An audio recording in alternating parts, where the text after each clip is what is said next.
All right, it's a big weekend in the world of pro wrestling. Today we're talking Double or Nothing, Clash in Italy, and who is the real Grande Americana? This is the Faction Reload.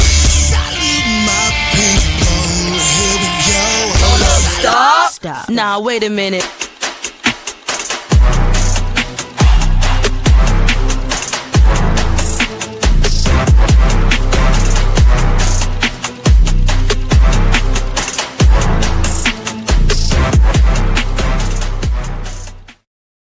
What's going on, all of the good people? It's Saturday. It's time for the Faction Reloaded. Of course, I am your man, Gerard Bonner. I hope you are well. I hope life is good, and I hope you're excited about another fantastic week in the world of pro wrestling. Of course, I am not by myself.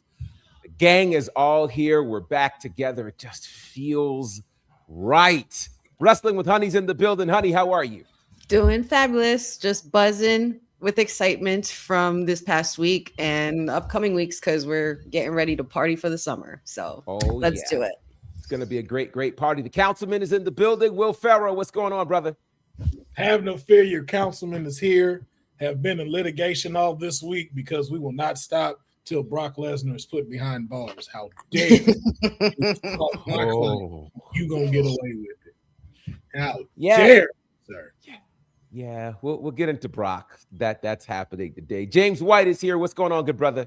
I am more tired than Vince McMahon's quads, but I am here. So glad to be with all of you. Last and certainly not least, the wrestling auntie, Lovely Lamo's in the building. Lovely, how are you? I am good. I am here. I am blessed, and I am ready to talk about some wrestling. Oh, and there is plenty to talk about. Shout out to all of you who are joining us in the chat or who will watch this later on the Bonnerfide Media YouTube channel or, of course, on our Facebook channel. There's lots to get into. So let's not waste any time. It's going to be a very, very busy weekend. But before we do that, we were preempted, dare I say, last week because Lovely and I were hanging out in Charlotte for Ashe 15 took place Charlotte, North Carolina, Bloom Studios, a big night. Lovely, I'm going to leave it to you to kick it off to talk about Ashe 15. Ashe 15, where we had the most fun I've had probably in months. Of course, every time we get together, it's a big family reunion. We had a jam-packed show. This is one of those shows that if you missed it, please go back and watch it on Patreon/Ashe Wrestling. You do not want to miss all the action that had. We are preparing for not only the next show, but we are looking at storylines building to a place where we didn't even think that it was going to get to. We started off with Caprice Coleman giving us his unfortunate announcement that he is no longer the commissioner here with Ashe Wrestling, but that's not the end of Caprice's story. So if you want to know what happens with Caprice, I suggest you tune in to Patreon. Check it out. You're not going to want to miss that. We had, I don't even know where to start with this show. We had two debuts of two amazing women. Auntie Jo and Xena Zion had a fantastic match. Those women are incredible. Of course, we had our tag team champion match, TME versus Sugar Cane, like we like to call them, Suge D and Alex Kane, a fantastic match. I'm not going to ruin anything for you guys because I want you to watch the Patreon.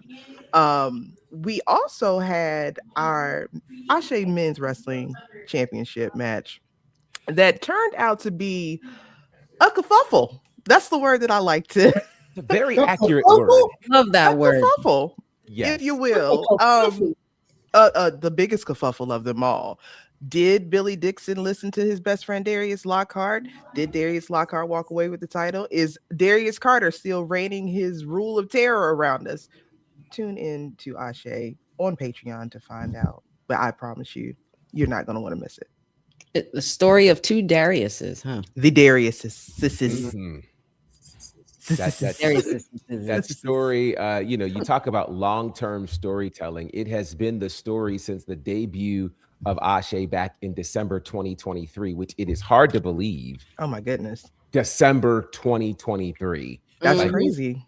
That was nuts.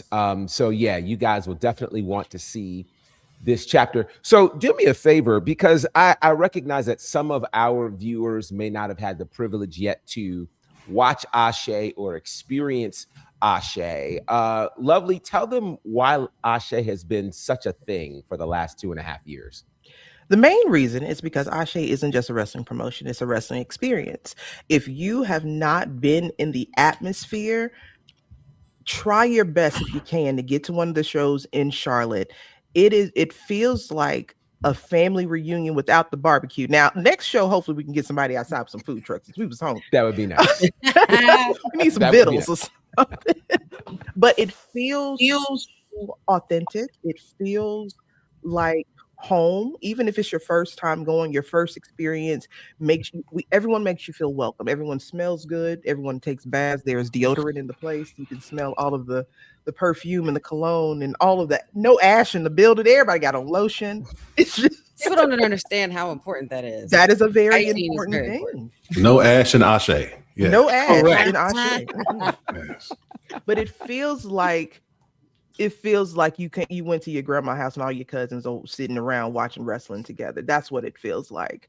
It's Black owned, Black funded, Black curated, and Black centered, but it's for everyone to enjoy. So don't think just because you don't look like this, you're not welcome. You're so welcome. It's such a beautiful experience. So come out. June 27th is our next show. Ashe, the world is yours. We have a 30-man battle royal coming up to see who's going to be the #1 contender for the Ashe Men's Championship. So you don't want to miss that either.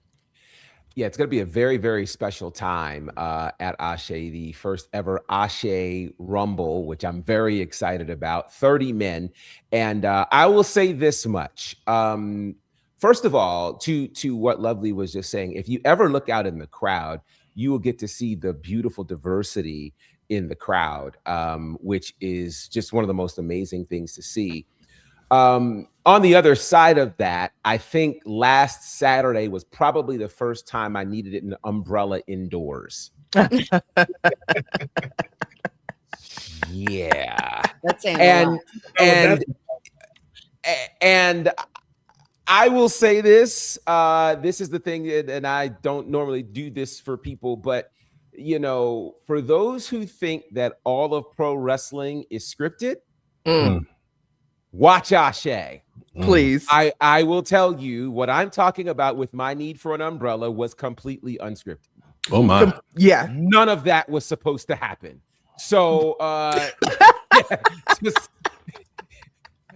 Lovely, I'll have to tell you off air exactly what was supposed to happen and what actually happened. I heard rumblings and I need to know what happened.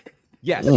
None of that was supposed to happen. So it was, but this is what I love. And this is when people talk about the pro wrestling business, what most people don't understand is what you see may not have necessarily been what was planned. Exactly. But because it's live, it is what it is. So yeah, it all works. Trust me, Ashe is a beautiful place. Shout out to Darius, Lockhart, and the entire crew there. It was wonderful to be back with the family, and I look forward to June 27th. The world is yours. Tickets are available now, and make sure you hop onto that Patreon, patreon.com/Ashe Wrestling. We dropped a new shirt as well, new merch. So that is available. It's incredible. And a little birdie told me that somebody on this panel, I won't say who, is involved in the design of the next bit of Ashe merch. So I'm quite excited to see just how lovely it will be.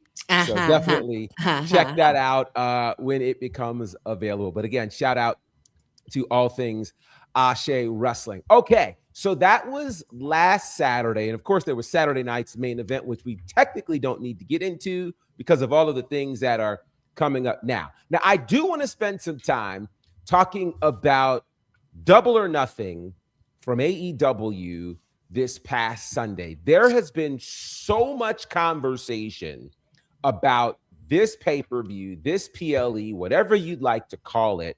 I just want to run down the line and see who watched it and what you thought about Double or nothing. Now, I'm going to start with you, Councilman, because I know at one time you really weren't the biggest AEW guy. And I don't know how much that has changed. So I kind of want to get updated on that. Did you pay any attention to Double or Nothing? And if so, what was your takeaway? I'm in it, man. I'm in it. Ah, you're in it now. Okay. Oh, what a difference a year makes. Wow. You know what I'm saying? Oh, what a difference a year makes, man. I haven't even been there as a fan that long, and I'm already making history in AEW. Ain't even started there. I got Tony Khan dodging questions. I got friends wanting to be a part of their factions and stuff. I was like, You know what? Let me give this a chance real quick. And went to go see Revolution in Los Angeles, and man, still would like them to like find a little less matches, maybe 5 to 8. Then we perfect. But they put on a great show, and I think like what we used to kind of make fun of them for, or not make fun of them, critique them about, they found a way to kind of perfect this now, where I don't have to watch every week of it to watch this and enjoy it. Like I can still like, okay, give me the pointers. Okay, I know who's this person. I know who's that person. But just like how you just said, even about Ashe, you still don't know what's going to happen here. Like I have not lost the illusion yet of, hey, there's no way Jacob's gonna beat Roman. I don't look at it here like that on AEW. Like, hey, there's no way Kyle O'Reilly is ever gonna beat John Moxley. I never know what's going to happen when I'm watching this stuff and how it's going to end. And then I enjoyed it. I enjoyed all of it. Still a little confused about the AEW spot, just a little, the world heavyweight title spot, you know, MJF and then the Darby thing. Like, I'm just more curious as to how do the Darby Allin fans feel with what's happened now. Like they've done so well of trying to get this guy over. He does it, has a pretty good run defending the championship, and then this happened. So I'm just like, okay, I'm not sure what's gonna go on, but I enjoyed the show all the way through. I always love techless matches, no matter what Tekla's in now. I will watch. And then Swerve and Bandito need to be studied. That's a clinic.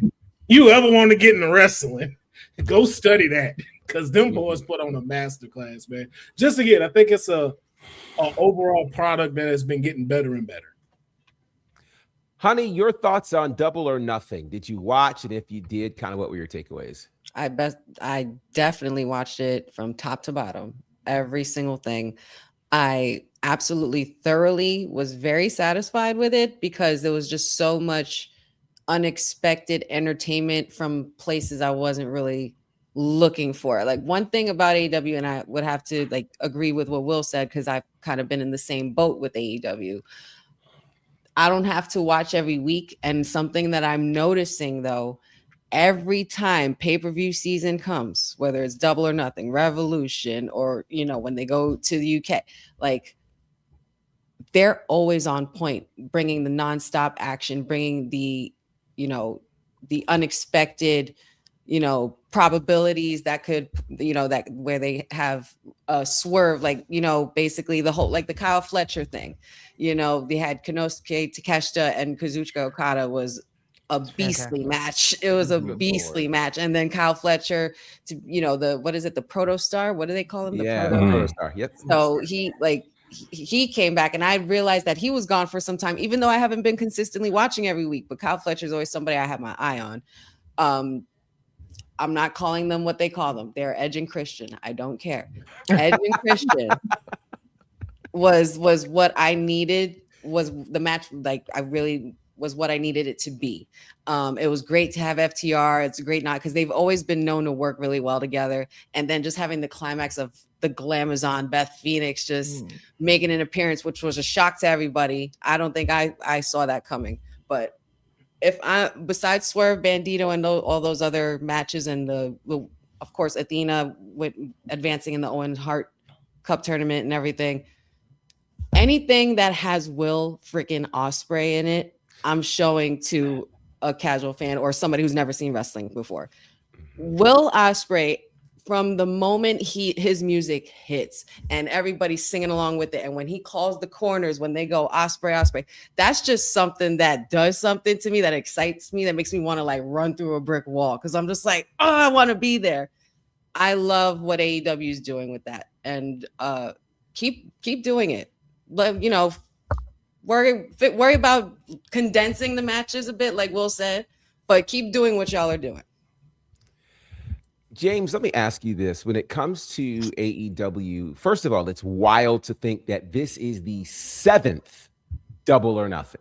Mm-hmm. We are 7 years inside of AEW. My question to you is, as you look at Double or Nothing, has AEW finally found its groove? Have they finally found their identity in terms of who they are?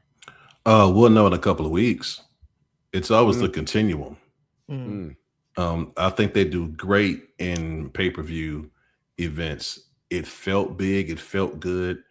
Seeing Mick Foley, it was just like, whoa, okay, all right. And to your point, Beth Phoenix, honey, to your point. Also, you mentioned how about how Will Ospreay makes you feel. I feel the same way about Samoa Joe, and Joe's one of my 5 favorite wrestlers of all time, and yes, we're probably built the same. But I understand that maybe that's why I have that I'm connection. so tired of him. Oh my God. I can't. Feel like a sack of laundry, and it's still doing his thing. I thought that was you as the stunt double in Twisted Metal. My God.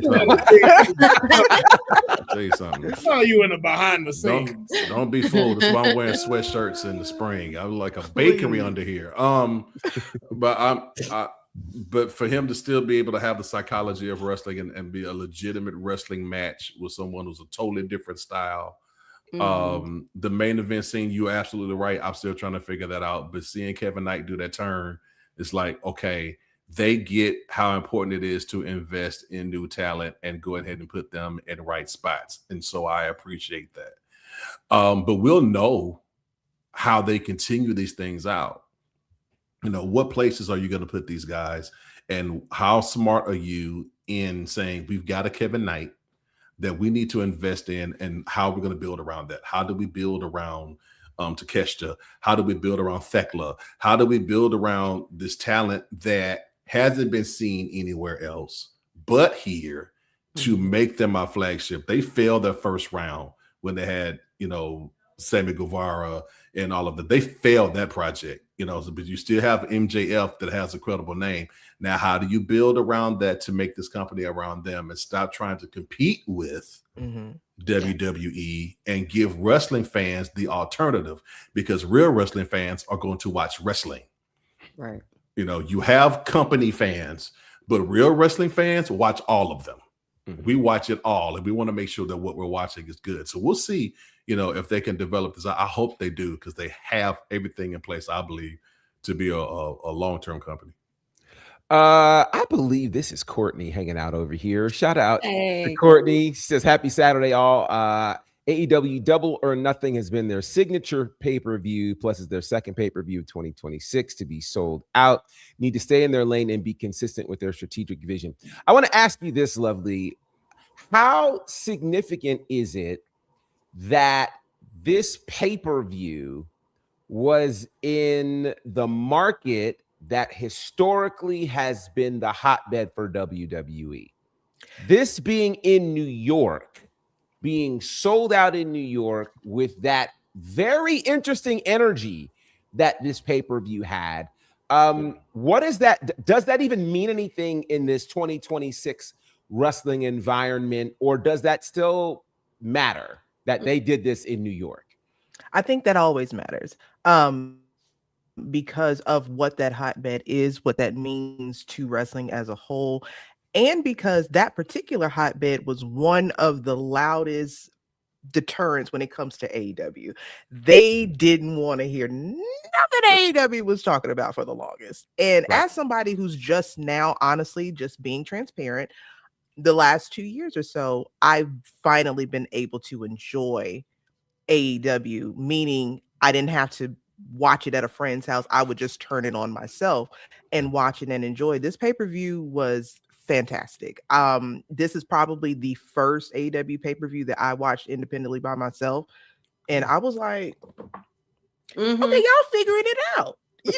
You're doing it. And just like James said, is what do you do next? The follow-through has always been, to me, their issue. The pay-per-views are always fantastic. So if you can turn a crowd like that New York crowd and have them emotional, because here's the thing with wrestling that a lot of people don't like to talk about is, as long as you have some sort of reaction, you're doing something. And usually, you know, some areas they're just like, okay, girl, we don't know who these people are, what they're doing, what is it. But this particular pay-per-view, to me, the storyline didn't even matter. If you had not been watching for weeks, you were able to still sit back and enjoy this particular show. I'm proud of them. And I hate to say those words when it comes to AEW because I have my own personal beef. But I am proud of the growth. And if you are a fan of wrestling, you want to see wrestling grow. And it's not just your favorite or your preference. You want the business to grow. And when AEW does well, wrestling does well. The indies are still doing well. WWE, we don't know what y'all doing, but y'all still here. We here. So I think having that show there in the WWE town, so to speak, it was a very subtle point that was made, and I enjoyed it. Yeah, one of the things that I really found to be interesting with this is, again, location matters, and to be in New York, which, again, New York has historically always been WWE country, and to sell out, 15,000. And I, quite frankly, I'm a fan, and maybe this is because of, all we've done at Ashe, but I'm a fan of taking non-traditional wrestling venues and using them for wrestling. So the Louis Armstrong Stadium, which is a tennis outlet, just very cool, the things that they were able to do. And I just, I watched it with pride just because it was like, guys, you are figuring it out. I will go so far as to say there are people who will call it the perfect wrestling pay-per-view. I just don't want to ever call anything that quite yet. But what I will say is it had enough of everything for everybody. Yes. Like, this was, if you were the pure wrestling junkie, man, you had Okada and Takeshita. You had, which I just. Can I talk about Takeshita? Please. For just like 1 second. Please. Listen, whatever he does, I'm going to support it. Yeah, As somebody who is a huge Okada fan, I was thinking, when he won the title originally for New Japan, that he was going to go over there and that's kind of where he was going to be. And that's what that was. But to see the way that he invokes so much from fans here. He's so good. He looks amazing. I feel like he can wrestle with a paper bag and make that paper bag look like Kenny Omega. I absolutely enjoy watching him. And I have a different name that I call him. I ain't gonna say it on this podcast because this is a clean podcast and I ain't gonna say it, but I tell y'all in the chat. But it is I love watching him. He is the way Honey feels about Will Ospreay. That's how I feel about Takeshita. That's my guy. He really is one of those, like, the whole package, like everything. Like, even too, you could see him if he decided to. Like, you could even see him transition to movies, like to further promote the career and stuff like that for him. So yeah, I see it. Like, most people don't have that, but when you see it, you see it. And Takeshita is one of those. Yeah. I'd also like to say that Fletcher looks like Don Callis. People think I'm the problem here, and you know what, guys? It's not me. Finally, Lovely's not the issue. It's that bald man. But is it an issue if he right though? He's not. Like, hey, listen. If you didn't know him and you saw them at Walmart, you'd be like, I would think they cousins. Does your son want to sample as well? Does he? Mhm. Right. Would you also like some? Oh gosh, that Hilarious. is. Kyle Fletcher looks like a nephew that's older than the uncle. Oh my Please. god. That's Okay. hilarious. All right. That's crazy. Professor- Shout out Professor- to our friends over at Beyond the Bell. It is great to have you guys rocking with us. I am a big fan, so thank you for rocking with us today. That's hilarious, James. Absolutely hilarious. I will say this. I think, again, Takeshita, absolute star. Okada has only lost maybe a handful of times in AEW. So Mhm. for him to lose and to lose the championship to Takeshita says something. But they had the kind of wrestling match that whoever won, you were okay It didn't with. matter. Yep, It it didn't did matter. not matter. Like, that's what's awesome to me, to see that. To see, and I'll say this, I probably shouldn't, but I will, to see the wrestling that is kicking off the Owen Hart Cup, make that cup mean something. Agreed. That it's not just another tournament inside of AEW, but now we know we're fighting for a shot at Wembley Stadium. Like, it's like they're finally figuring it out. And then I will even say this, the placement on the card was very important. You started off with that tag team match with Came in hot. It came in hot, and it came in with that kind of crazy energy of weapons and all that other stuff. But then you didn't give us weapons again until we got to Stadium Stampede right before the main event.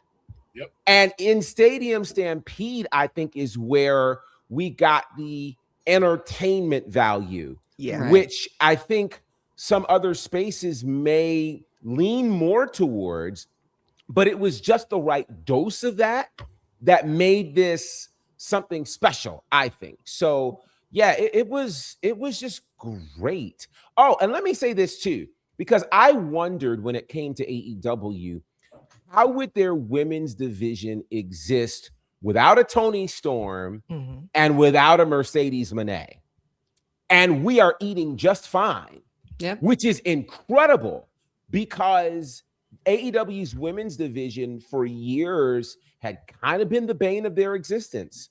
But they have really figured out how to strengthen that and present that in a way where we're getting women's matches that we really, really care about.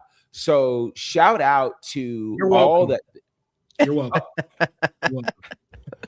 Oh, boy. I'm Scared the scared shit to out of ask. Tony. Scared the shit out of Tony Khan with them questions. He really did dodge that. He really did. We though. want the truth. When the And- women headlining. And there's proof. Let's put more of them on the PLE. Let's put more of them PLE. I didn't Agreed. answer that, but let's put them on the PLE. And I think I think somebody who really does not get enough, I don't want to say praise, but enough, I'll say it. I'll say praise. Athena is someone that I will stand 10 toes down on. Mm-hmm. And I don't care how you feel about it, because I know some of you are going to feel away. What Athena has done to me meant way more than all 52 belts that Mercedes Moné had. Let's talk about this. Let's talk about this. And it doesn't stop there for good old lovely. I think what Bailey does when it comes to wrestling means more than all 53 belts that Mercedes Moné has. No because shade. for this, and it's no shade at all, it's very, very much tea. And the reason I say that is because how many people have talked about any of the other promotions since she lost the titles? How many times have you heard anyone talk about the young lady that beat her for the title? And where is she at? Then there's that. So I understand. Hey, son, I understand. I know that some of you guys love her, and I get it. I appreciate everything that she's done in her space for what she does. I can show appreciation. However, we don't know nothing about them promotion. I don't know none of them young ladies, unfortunately, and that's sad because whose fault is that? How is that her fault? I didn't say It's the anyone's promotion's fault. fault. Now you see how you got all raised up in the chest and nobody said that? You was a hit dog that hollered for no reason. Nobody said that. No one said that it was Mercedes' fault. What I said was that because she's the person who held the belt. If I held 53 belts and you didn't talk about nobody that I wrestled, that would be a lovely conversation. It wouldn't be their promotion. It would still be me because I'm the person holding the belt. So it'd be a promotion. Okay, with their promotion with Mercedes Moné, Athena meant more to wrestling than those 53 belts to me. And I don't care how you chop that pie up. I don't care how you serve it up. I don't care if it's a German chocolate cake. I don't care if it's a carrot cake. All I know is facts, this, Mr. Councilman. When Karrion Kross gets 7 belts, I want the same amount of hate. You gonna get it. I want the same amount of hate for this man that y'all gave. When he start getting 10 belts, I want y'all to call him reckless. I want y'all to call him greedy. I want y'all to call him not a good wrestler. Didn't call her that. Best in the world. I want all this hate. You're projecting. When he gets some more. No. Oh, I was in the trenches to hear about this Mercedes Moné thing because I'm like, we didn't get this with Austin Aries. We didn't get this with Ultimate. Yes, we did. That did happen. But now I will tell you this, and you can check my Twitter. My feed don't lie. Every time you have a wrestler on the indies that collect belts, I say the exact same thing. I don't change my tune, but the reason why I'm pointing out Mercedes in this scope is because we just talked about the women for AEW, and I believe that Athena deserves more credit for the stuff that she's done with that Ring of Honor title, what she's done in wrestling, what she's done with her own promotion, because people forget that Athena also has a promotion. Those things to me matter more for wrestling as a whole than just seeing that you are a belt collector. What Bayley is doing with women's wrestling means more to wrestling as a whole than just the person, because this has nothing to do with Mercedes Moné herself. It has to do with what matters to wrestling. And I think those two women deserve a lot more credit for what they've done for the business as opposed to themselves. I would say this, Gerard, if you can remember, it was like 10 or 11 years ago, and I texted you about a young lady who was just wrestling around the corner from me at a local civic center. And I said, she's amazing. And her name is Athena. You remember that? I do remember that. Yes. And about a couple of years later, she shows up at NXT. And unique wrestling style, unique look, everything else. And I knew she had it from wrestling in front of 15 people at the Humble Civic Center here. It's like, she is absolutely amazing. Now, her, she's going to need some butt pads for that finisher, but eventually that's going to take some toll on her. But to find her way, because Ring of Honor was just like floating, right? It was like this little side quest for Tony Khan, or just a place they could dump off to be like their NXT, basically. We don't even care about it. So for her to come back and to give this revitalization to a brand that has fostered wrestling, essentially, so much has come out of Ring of Honor. Now to bring that back, and it really wasn't a place for women either, not from a formidable standpoint. So to that point, what she has done now, giving a place and a name and a credence, not only to a division, but also to a brand. Yeah, she deserves a lot of credit. Yeah, Athena is special. Over 1,200 days as the Ring of Honor champion, the longest reign of any Ring of Honor champion, male or female, and it's showing no signs of ending. I will ask this off the beaten path, but very much connected. She is involved, obviously, in the Owen Hart Cup, with the winner getting the opportunity at the AEW World Championship at the event that's happening in Wembley Stadium, all in London. The question now is, does Athena, A, need to win this tournament, and B, need to win the Women's World Championship? Yep. I think so. She absolutely do. Without the passion that Lovely gave, Athena reign is not gonna matter, and they're gonna try to bury her stuff. That's the other thing that I bring up with that. That's the only two reasons why I don't even like comparing her and Mercedes with one another, because you're absolutely right with what you said. But the fact they don't talk about it, they're going to try to bury that. And they're going to try to be like, oh, well, it was 1,000 something days, but it ain't this. It ain't that. And unless we talk about it like this and keep doing it and keep coming up with it, they're gonna try to make sure they never discuss it. But it's like, yo, you're almost up. Not a matter of fact, we'll even throw it like this: you surpassed Gunther, who y'all continuously put in the main title picture. You have passed CM Punk, who you consistently put in the main title picture and say is the best in the world. And this girl has doubled what he did as WWE champion. Not to mention the other folks there whose record she has broken. But because what you just said, James, they're gonna always compare that Ring of Honor championship as an NXT title. Facts. That's what they're gonna compare it to. So they're gonna treat it like how they treat Oscar's run. Be like, oh, that was cool. But that ain't the AEW World Championship. So it's like she don't have nothing to prove to us.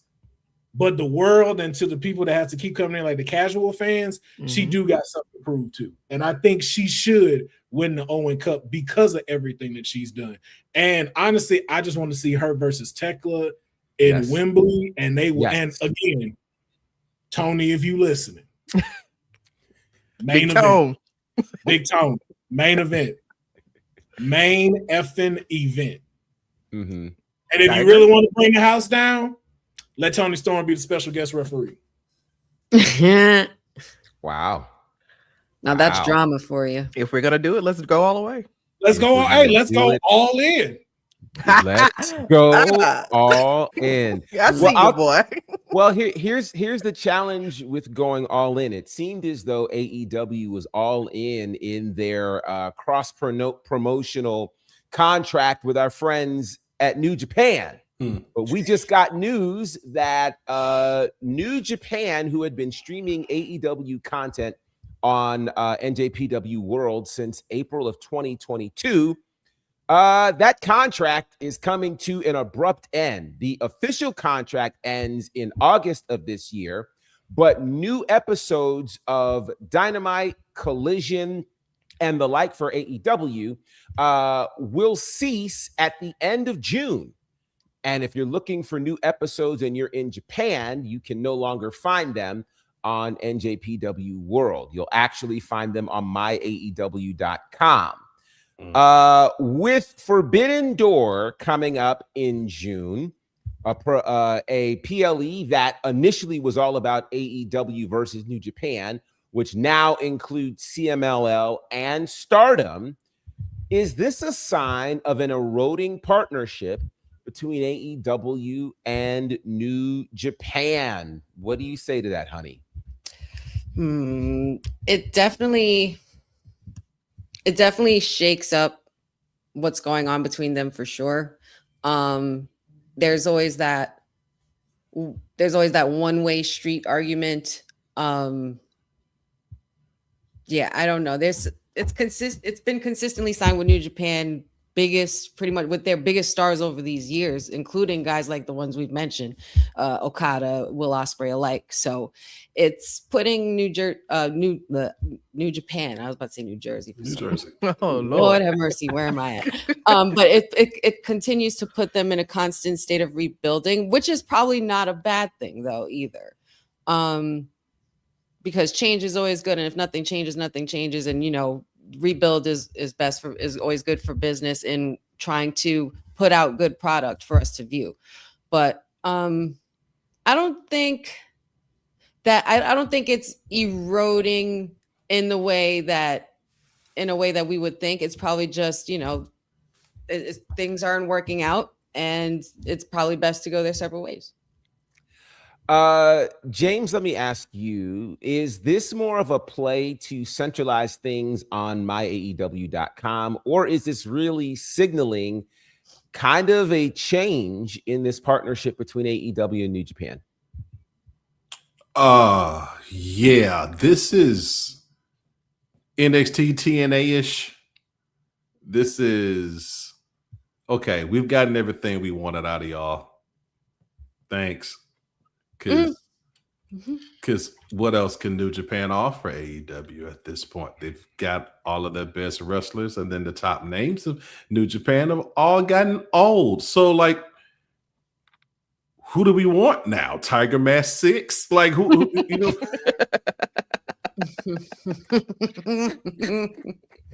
What is your problem? Who do we want? All the Samoans are gone. Oh. All the the Gaijins are gone, and Naito's old, and the other older wrestlers. Zack Sabre Jr. No, Not Japanese Dolph Ziggler, please. Wow. That is Naito. Japanese Dolph Ziggler is funny. why. I'm tripping. Ziggler is crazy. I'm tripping. Funny. No, but it's hilarious to me. It's hilarious. So it's like AEW's looking like, okay, we got all the ones that we want. We got them under contract. We got them all here. On Forbidden Door, we got all the matches we want to see already. We got, we got Okada and Takeshita. We've got all those matches. What do we really even need New Japan for? Oh, let's wait until they build another Okada, and then we'll try to get him to. It's the same thing that WWE was trying to do with Leon Slater, and try to get him. It's like, no, okay, forget it. We're going to back out and save face because New Japan matters to us over here in Japan. So y'all do y'all thing. We're going to do ours. It may be tougher for non-Japanese wrestlers to come through that ranks now and build up names, because that heyday was awesome, wasn't it? And when you had AJ Styles and Kenny Omega and the Young Bucks and the Bullet Club, the whole thing, that era was amazing. I don't think that returns now as a result of this. This seems very much like New Japan recognizes that, okay, we got to do this for our own self-respect and break away. They got to pour into themselves. I do have a question.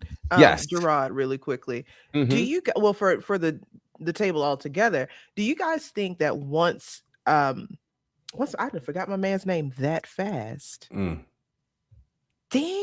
Tanahashi. I don't know how I forgot my man's name. Yeah. Once Tanahashi took over, do you guys see that there's been a completely different energy with New Japan? For me, I don't know. Of course, everything got kind of gutted out. Once my Tongans left, I was pretty much like, all right, y'all be easy. But I still oftentimes watch New Japan because I love New Japan. But I do feel like there was a different energy that kind of came in when Tanahashi took over. Do you think that may have kind of tainted New Japan a little bit to kind of make these deals not as lucrative for both sides? I wonder, for one, I think this is the case where you have multiple things working at the same time. I think Tanahashi coming in was necessary because some of the other people that were in there were not necessarily doing the best job. But at the same time, much to what James was saying before, there's not as much of an allure to New Japan for the American wrestler who would go over there to help build that up from a star power perspective. And they did not do a good job of producing new stars fast enough. I agree. Their dojo process is so lengthy that it was never designed to have a breakout star show up. So where that becomes problem, it's interesting. You think about their dojo into funneling into New Japan. They're young boys for a long time. Yeah. As opposed to, the trajectory that we saw, say, for a Trick Williams or for, my God, an Obafemi. Yeah. Like they being New Japan, they're very stringent on this is how long it's going to take. You will follow this process. And what they also didn't anticipate was a Tanahashi deciding to retire. Yeah. Evil leaving. These major names that have been associated with New Japan all gone, and then you get the Dogs gone, and you get God gone, and you Hiromu's leaving. He's left. You know what I mean? Yeah, Takahashi's gone. Yeah. So it's like, if you think 10 years ago when we all started tuning into New Japan for real, all the guys that are there are gone. Yeah. All of them. Not to mention, you also had top guys in the beginning when the partnership was announced, like criticizing the partnership publicly because they didn't really care for it. They felt like it was like New Japan Pro was being like subservient just to produce talent to roll out for AEW. Yeah. What happened to the what was the name of the show? It was New Japan. It was in America. The New Japan. Oh, yeah, what was- the New Japan Strong. What happened? Well, here's the thing. This is another case of expansion that was underestimated. So they wanted to expand into the US, which sounded great. But the US folks are going to want to see those major Japanese stars.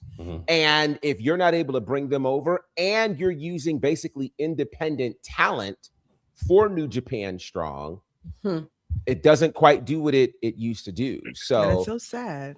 it is. I'll give them props for being able to see something that's not working and stop, as opposed to just continuing. It's gonna keep going and going and You going. hear that, It's Paul? crazy. You hear that, Paul? Uh-oh. TKO, you hear that? Uh-oh. I said it. I said it. Uh-oh. Man, you keep Really quickly, I gotta shout out some folks in the chat, man. My man, the mayor, Seth, is in the building. Shout out to him. Sir Wilkes has a comment Lord. for the quote unquote shorty with the glasses. Wilkes, Shorty? Wilkes, Sir Wilkins. So yeah, but yeah, a lot of I think were you gonna say something, Will? Oh, I was just gonna say too, and just that bridge between being able to address an American audience, like they're not media heavy like AEW or WWE Right. is. Like it's a very traditional thing. So I can see why that's already something that'll set you back. And just like how y'all said, the big stars are gone. You're having to pull from all these other places. It's just like it's not giving as much of a return on investment as it would. And then also to mention too, like who's not to say like the deal that has changed between them because of the other deals that have been going down, like with AEW being under HBO, and HBO just got purchased by Paramount Plus. Yeah. So there are new rules and regulations to them. So as much as they were saying the unbalance of these two groups, that may have went even further with that happening now, and them going like, hey, you know what? This is costing us more than it is helping us. So we're going to cut our losses where we're at, and then we're going to regroup. We're going to figure out what our next step is, what our next plan is, and how we roll it out. And, hopefully it starts to pick up like how NXT is right now. Remember, we had a good 2 months where we were like, what y'all going to do now that Oba, Stephanie, Soul, all of these people finna leave? And they was like, oh, don't worry. We're going to have like a bad 4 weeks. And watch, we'll be back. And they weren't playing. They back as soon as Fatal Influence showed their faces, then after that you saw NXT. We're like, wait a minute, there's more coming in. Oh, okay, okay, cool. They I will say this to the NJPW point. I think they overestimated our interest. In it. So we're willing to stay up 4 a.m. to watch Wrestle Kingdom. Right. I will watch Dominion, but not every week. Right. Yeah. And so it's now you're making an investment, and we can't watch it every week without Kenny Omega, without the Young Bucks. We need that American tie-in. And so I think them going back to saying, okay, we'll do us because we know how to do us over here in the Far East. Y'all stay over there in the West. Y'all do what y'all do. We'll rebound here in the East. God bless them. But just one more thing to even add to that, like, if you were just to look at the formula of what anime has done and talk about it has here, shouldn't y'all be able to figure out how to make that happen in a rest group? Not saying that they can't. I'm not trying to throw no salt, but I'm just like, if for some reason, like any of y'all wanted to be able to go, okay, I want to make a real solid bridge to the American market. You've impacted this place already far and wide. Build up New Japan Wrestling without having to go like, hey, we're not going to do American talents. Not saying you don't have to, but it's like, that's not going to be our main focus. But we going to have y'all fall in love with these characters, just like you fall in love with Goku, just like how you fall in love with Vegeta, just like you fall in love with, clearly I don't know anime outside of 1999. Any of them, you made us love them.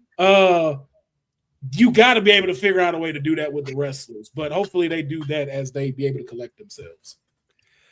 All right. So with the last few minutes we have, again, it's going to be a big weekend. And one of the events this weekend happens tomorrow, as we're talking internationally, the first ever Clash in Italy. It goes down 2 p.m. Eastern and just whatever time that works out in your neck of the woods. Interestingly enough, this is a 5-match card as of right now.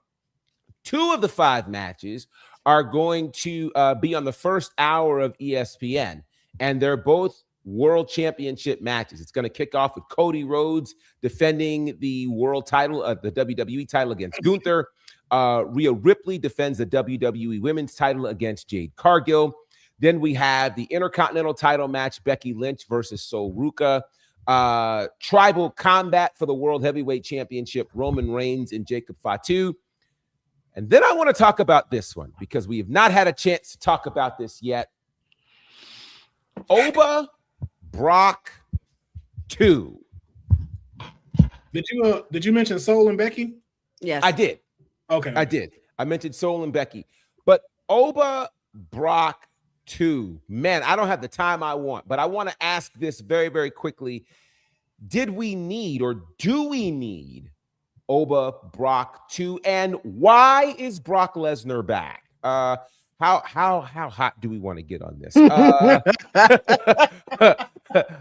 Will, let's start with you. Going to my file. Oh my God. My deposition. open cases on all you. On Mr. Lesnar here. I hate him so much. We need it. We need it. We need it. Okay. I hate to say we need it. Here's the thing. No matter what you think about Brock, you do not have the transfer of the Beast title move to somebody in just one match. You can't do it. You do need a 3 out of 3 match setup with this. We have to see it. We saw the squash. So what we saw was my client does not fear the Beast. He's not scared of you. I will go toe-to-toe with you. I don't have to sneak you. I'll walk right up in your face and slap you. We have to see that. But we also have to see the veteran teach the rookie when you bite the hand that's reaching out to you. And then at SummerSlam, where, of course, you know, that big check got him to come back, that's when you crown it. That's when you see Brock get up and he raises Oba's hand. Ain't got to do too much more than that. Raises Oba's hand, let them know, hey, this is the passing of the crown. I'm good. And then it solidifies him a little bit more. And if we can get him to go to the King of the Ring finals and Brock screw him out of King of the Ring, magic. You're angering me. I have a theory. I'm trying to save my theory. Honey, do we need Oba Brock 2? I mean, judging by a lot of the reactions of people, I mean, as much as I saw a lot of people very happy to see Brock leave, I also saw a lot of people very happy to see Brock back for whatever reason. But here we are. Does the business need it? Yes. Does Brock need it? Yes. Do I need it? No. Do I want it? No. But hey, here we are. Here we are. That's all I got. James, what happens tomorrow between Oba and Brock? What did Biggie say? Big meaty man bumping meat. That's what happens. Yeah. No bread, no water, just meat. Yeah, I'm thinking they needed to sell those tickets in Italy, those overpriced tickets in Italy that they're charging these people up the yang for. Well, let's give them this match, and there's still money on Brock Lesnar's name, man. It still is, whether we like it or not. And y'all know that company, they're not going to miss a buck at all. So yeah, do it. Fine, okay. It still doesn't take away what I saw in April at WrestleMania. It doesn't take that moment in Black history away from me. It sure does not. Okay. It surely does not. I cried a tear. Sure did. Yeah. Enjoyed that Happy little bit. tear. Oh my God. And why am I Yeah. crying? I never cry for another man like this. This is ridiculous. What's happening to me right now? But yeah. Need is a different word. Need is a different word. They would have gotten by with this pay-per-view without it. Yeah. I won't say need. I just bought 5 watches. I don't need any of them. Okay. But I had the means to do it, so I got him. And that's that. You know, they had the means to do it. Let's make a big deal out of it. Let's go ahead. Did you buy it all at once? Listen, let me tell you something. I have to color coordinate my outfits. Okay, so you know, Wow. so you know, So that's a yeah. lovely, you get it. Come on with I the get it, mushroom. Steve. Okay, you know, You come on. put 5 watches in the court and clicked okay. I got 5 watches for under $100. Y'all don't mess with me. Okay, Talk. I know Okay. what I'm. Know We what gonna I'm talk after the We gonna talk after the show. Teach me your ways. Lovely. Let me ask you this: does Brock win tomorrow, and is there a third match, or does Oba go 2-0? I don't know. I'm not even going to say that I have a prediction. I do want to go back to the questions you asked, James, as far as if it's needed or that you asked before. While it pissed me off initially, seeing him come back, because there was no significant follow through for Obafemi after the win, because they didn't jump directly to Oba Roman or give Oba some time off to let it simmer a little bit, let it stew, which they should have done, my personal opinion. They needed something to keep the Obafemi train going, because the challenge wasn't going to do it. If somebody like a Randy Orton wasn't answering it, it wasn't going to do what it needed to do. And I also think personally that when we were talking about those pay cuts and things, I do believe that retirement was legitimate, but then when some people walked away, that freed up some money for them to give Brock for him to do what he needs to do. And I personally think that's why Brock Lesnar is back, because that was worked out.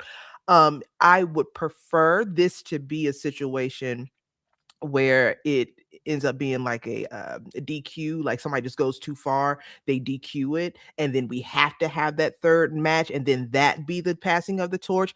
I don't want that to be a Clash of Italy, because who really honestly cares about this pay-per-view? You know what I mean? So you can't have something that significant be the moment at a place like this. Let them have a match. It goes too far, they ring the bell. Hey, y'all doing too much. Have another one at SummerSlam. However you got to do it. Build it that way, because yes, Oba is a dog. He's a beast. He's all of these things. But and we knew that this was going to happen, the follow through wasn't going to do well, because that kind of stunk up the joint. You have to do something else. And if they have Obafemi win King of the Ring over Trick Williams, they're going to see me in Connecticut. They gonna see me. Amen. Well, so okay, very quickly, because we got to get to the last topic. But in my mind, Oba wins this. Oba goes to King of the Ring. He wins King of the Ring. We get Oba Roman at SummerSlam, and that's where I know they're going. And we get Gunther and Brock at SummerSlam to retire Brock in Minnesota. That's the way that I think they're going to go. I think they're going to go that way. Very quick question though, Lovely. Yes. Y'all see Brock Lesnar taking 3 straight L's on his way out. That's why. That's what I'm saying. Brock would do it if it's best for business. WWE thinking, yes, this is going to line up for Obafemi to win King of the Ring solely so they can get to the point of Roman versus Oba, because they have the creative capacity of a peanut and they can't seem to figure out another way to do that, even though there's thousands of ways that we can do this.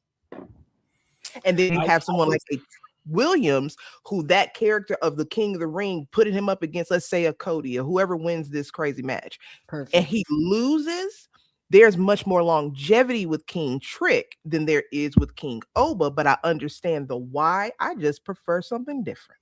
Character-wise, Trick as King of the Ring fits much better than Oba, who has already established himself to be in this larger-than-life figure that it'll only take a person of Brock Lesnar's caliber to battle. So he doesn't need, in my opinion, King of the Ring. He doesn't need it. But if I be honest with you too, though, neither does Trick. Would it be dope for him to have? Yes. But Trick don't need it. He does. They only put Trick in. No, they don't, because they put Trick in the U.S. title to keep him away from Cody for right now. He needs this, and I'll go over why really quickly, because I know we're running on time. My bad. He needs this solely because of the same reason I think Obafemi needed Brock to come back, because with Trick Williams, they're going to do the exact same thing that they did with Jey Uso, oversaturate something, make it corny, and people are going to lose focus.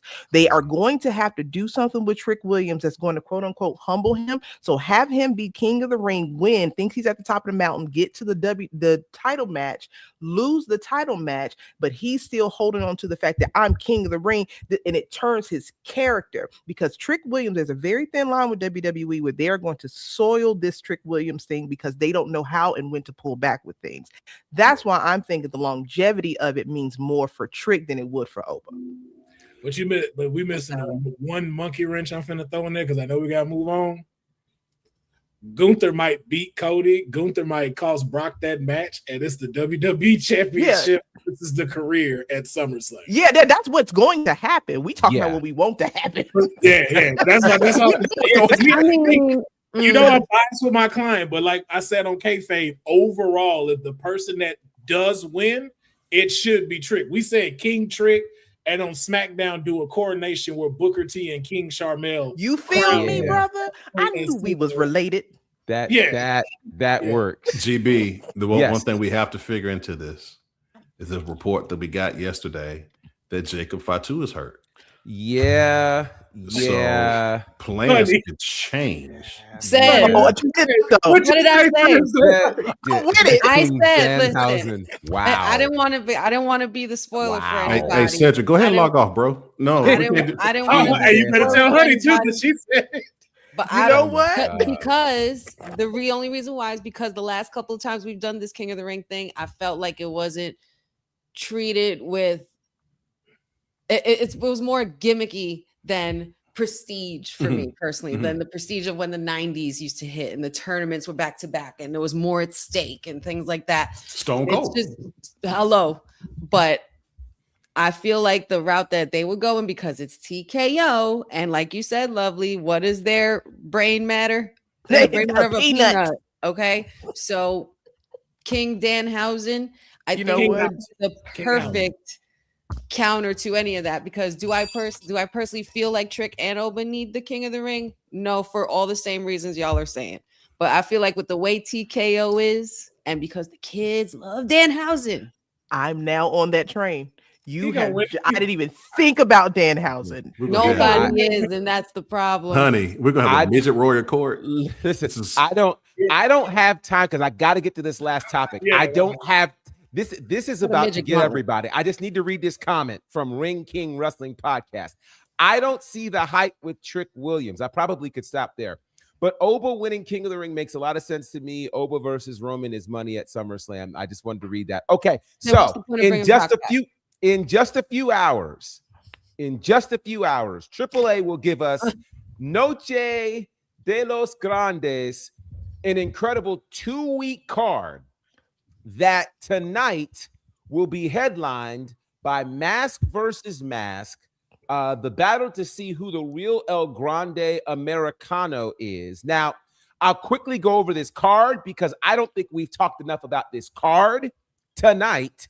The AAA tag team titles are on the line. Psycho Clown and Pagano defend against the War Raiders. The AAA World Cruiserweight Championship is up for grabs. The champion Laredo Kid defends against Ray Phoenix. Take all of my money. That I'm excited for. I'm not going to lie. I'm excited for that one. The AAA Latin American Championship, the champion El Hijo del Dr. Wagner Jr. against Vikingo, which is also Take My Money. The main event, Mask versus Mask, El Grande Americano versus the original El Grande Americano. We went through this whole show to get up to this question, and that is El Grande Americano the most significant, unplanned ascension we've seen in the current era of pro wrestling? Next to Danhausen, yes. Hands down, without a doubt, one of the happy accidents of pro wrestling right now, and with both of them, from both sides of each character. But do you see? With any of that. Do you see? Listen, have y'all seen the way these Mexicans love this man? Oh my God! This man been around 80 years. What you mean? Man, been wrestling since Prohibition. Y'all Please. seen the video at WrestleMania? Like, I'm so y'all didn't see this coming? Look, Facts that. Right, said this is the Super Bowl. Don't nobody care about them other matches. Okay? Nobody. And said you got Muhammad Ali versus Frazier, Michael Jordan versus Dominique Wilkins, Roger Federer versus Rafael Nadal, El Grande Americano versus OT Grande Americano. It's like MJ and Prince. I was in my daddy nuts. I didn't get to catch them. Like, we are witnessing the greatest. Like, listen. If you had enough is enough, it is time for a change. Card, it would not be ridiculous that El Grande Americanos would be above them in the match. No disrespect to the religion. No disrespect. Just saying, if it was a double main event, they going second. They treating this man like Selena. Yeah, I don't know if y'all been watching. Yes. Yeah, it's like that one. You know the This- movie, like in the movie, the Selena movie, that one concert she did when she went to Anything for Selena. That's what. Yeah. Anything for anything for Grande Selena. Americano. He is like So- the Mexican Michael Jackson right now. You This see is- it. So here's my question. My question is, for what was supposed to be a parody in America, how has this taken on like wildfire in Mexico? What do you think it is? because- Authenticity. Education. We don't learn nothing here. That man learned Spanish. That man learned about cultures. Like, if you were like, it went from being a joke to where it's like you just took your career and saved it by engulfing into this character.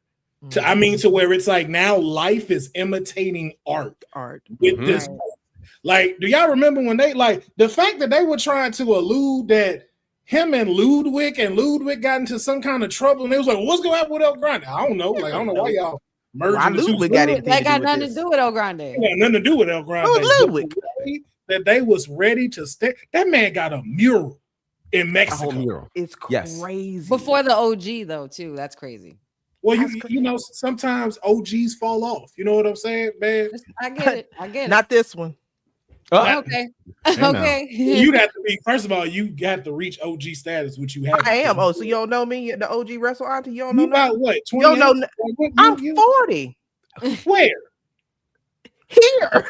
Hey. I'm 40. What are you Like, talking about? If that's the case, Jacob Fatu was black. Like, what are we doing? Come on. I'm sorry. I'm 40. My bad. Anyway, I just don't believe you. That's all. I just don't believe you. I've ever heard. Gerard. So we're I don't so know we're what's happening.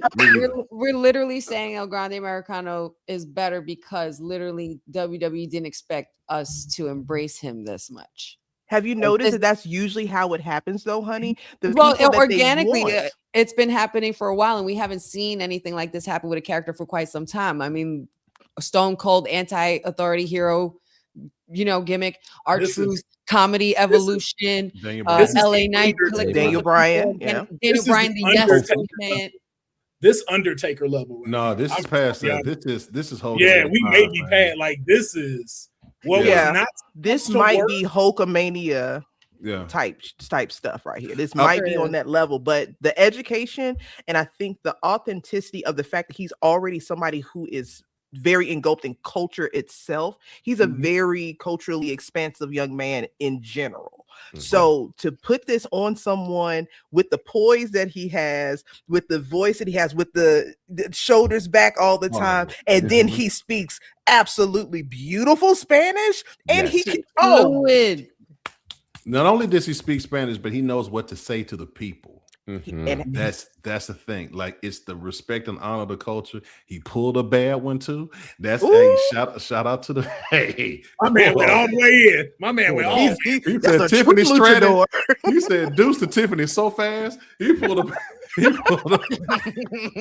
He pulled up. It's no longer Tiffany time. Lucha I'm Bros getting is It's time for enchiladas and conquistadors over here. Okay. Hey, you have horchata one good time. It's gonna change your life. Have you had chicharrones? Have you had that on a good day? Oh, I Listen, love them. The Haitian in me, I love my Latinos and Latinas and stuff. Y'all are dear to me. Y'all got some good eats. So yes, I'm trying we to do. pull one too. I'm going down there with Grande Americano. I'm gonna be in Mexico. Give me a What I second. will say, I will say, sorry. he's a blueprint to anybody. And I'm not saying this is what was given to him, but I'm like, for anybody who is given lemonades of a character, this is something you watch as to like, if this is what you have, this is what you transform it into. Like, you know, we say know, he's on the same level as New Day, the way that they did yeah. that turn. Well, he got to win better. Yeah. But you see what I'm saying? But it's like that. It's literally, I'm gonna give you a crappy character. Matter of fact, not even giving you a crappy character. We just got to keep this going till this dude is finished. Right. And it's like, bet I'm gonna jump into this. I know Spanish, and then for that fact though too, that's what extended this so much. Like for the person who the original OG was like, okay, we all knew this has an expiration date on it. Like eventually we're gonna kind of get tired of this. He'll do a story where he'll go back. This dude has made it to where please don't go back. You can treat this like doink. Grande can go far and wide for years. Like I would not be surprised. Yeah, I would not be surprised if someone else picked up that mask and said, "Yo, I'll go as a Grande Americano from now on." Do it like a tiger mask, like the tiger mask, black tiger mask. That would be fire. Yeah. This is also extended a good run for Chad Gable, because do you recognize how hated this man is down there? Which leads me to it has everything to do with who's Chad Gable? The original Grande Americano. Okay. That Wait, whoa. Originato. Accusations. Accusations. We don't know who Americano. Allegedly. Yeah. Hey, there we go. I'm just gonna leave it at this. They messed up because they could have changed it from Noche de los Grandes and just kept it Grande Mania. I would have had a great time. This is my theory concerning this. I'll say this very quickly. This is the reason why I believe that OG is winning tonight. Because you've got all of this heat. You've got all of this, and we're not at Triple Mania yet. We're not. To culminate this at Triple Mania is cash. That is money. That's feeding generations. That's dinero. Okay. That's feeding generations. So shout out to me, Mark. You over there at Triple A cooking, my brother. I had my doubts. Taker, man, listen. You're doing they had to escort OG out of buildings for they were booing this man, but they're throwing stuff at him. That Roddy Piper heat. Grannies are throwing their chocolatas at them. Listen. This man got heat. He can hit with stuff that don't hurt. Let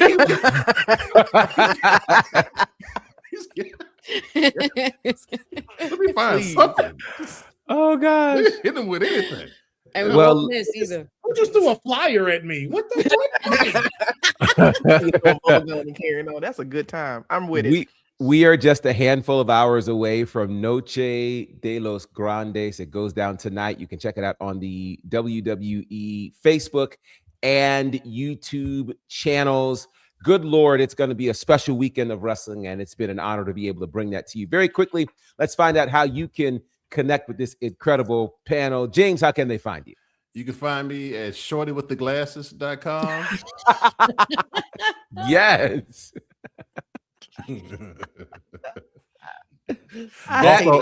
Also, I need a backstory off the chat. In the chat, I need a backstory, honey, about that Nikita Lyons run in. I've been waiting on that for a minute. Lovely. Yeah, I have me? I've been waiting for that story too. Lovely. Not gonna lie. I got y'all sisters. Yeah. Gosh, Commissioner. Councilman, sorry, I'm all over the place. Like Commissioner, I'm gonna just say, it's all good. I'm gonna just say Will Ferrell because James took the one I was gonna use. Oh man, honey, how can they find you? I'm wrestling with Honey on all the platforms, and I mean literally all, because your girl just joined Twitter for the first time ever and Twitch. And on top of that, you find me at anythingforsalinas.com. Nice. And she actually could be the new commissioner of Ashe. I've been seeing rumblings. Lovely. How can the people find you? Well, all right now. You never know what can happen in any day at Ashe. So you can always find me at It's Lovely Laveau on all social media platforms, as well as you can also find me on Beyond the Bell podcast on Wednesdays at 6 p.m. And of course, you can find me at Bonnerfide on all of the social platforms. Make sure you're following this podcast at The Faction Show on good old Instagram. Got some fun things happening over there. Shout out to everybody who joined us today in the chat. Lots of you guys rocking with us. We went into overtime, but I hope you guys don't mind that. It's a big night. So yeah, we had to get into it. I love Grande these night. kinds of discussions, and I am highly appreciative to all that is happening with us. All right, guys, we'll be back here next week for another fun conversation. Ladies and gentlemen, boys and girls, children of all ages, this is The Faction.